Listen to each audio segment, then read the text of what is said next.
আসসালামু আলাইকুম সবাইকে, আশা করি সকলেই ভালো আছেন। আজকে আমি আপনাদের কাছে নিয়ে এসেছি মিষ্টি কুমড়ার বীজ। আপনারা অনেকেই আমার কাছে অনেকে কমেন্ট করেছেন যে মিষ্টি কুমড়ার বীজ দেখতে চান, তো আপনাদের কারণেই আজকের এই ভিডিও। তো আপনারা ভিডিওটি না টেনে সম্পূর্ণ দেখবেন। আমার এখানে যে মিষ্টি কুমড়ার বীজটি দেখতে পাচ্ছেন, এটি হলো গেটকো সিডসের হাইব্রিড মিষ্টি কুমড়ার রানী জাতের মিষ্টি কুমড়ার বীজ। আমরা সকলেই জানি যে গেটকো সিডস মানে কৃষকের আস্থার প্রতীক। কৃষকরা গেটকো সিডসের বীজের প্রতি আস্থা রেখেছে এবং তার ফল পেয়েছে। তো আমরা যারা বর্তমান সময়ে মিষ্টি কুমড়া চাষ করে বাজারে বাজারজাত করে লাভবান হতে চাই এবং ভালো দাম পেতে চাই এবং বছরব্যাপী ফলন পেতে চাই, তাদের জন্য এই রানী জাতের হাইব্রিড মিষ্টি কুমড়া বীজ খুবই গুরুত্বপূর্ণ। আর বর্তমান সময়ে কৃষকের কাছে এই গেটকো সিডসের হাইব্রিড মিষ্টি কুমড়ার বীজ খুবই একটি জনপ্রিয় বীজ।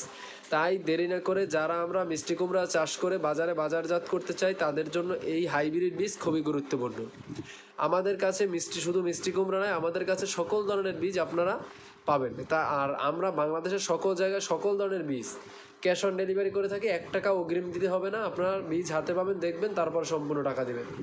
তাই দেরি না করে আপনারা যারা মিষ্টি কুমড়া চাষ করতে চান এবং সঠিক পরিচর্যা করলে এই মিষ্টি কুমড়া আপনি দীর্ঘ সময় ধরে ফলন পাবেন, তাই দেরি না করে অবশ্যই যারা মিষ্টি কুমড়ার বীজ নিতে চান, এই রানী জাতের মিষ্টি কুমড়ার বীজ আমাদের কাছ থেকে সংগ্রহ করতে, তারা অবশ্যই আমাদের স্ক্রিনে দেওয়া হোয়াটসঅ্যাপ নাম্বারে সরাসরি ফোন কল অথবা SMS-এর মাধ্যমে যোগাযোগ করে আমাদের কাছ থেকে এই মিষ্টি কুমড়ার বীজ সংগ্রহ করতে পারেন। ভালো থাকবেন, সুস্থ থাকবেন, আল্লাহ হাফেজ।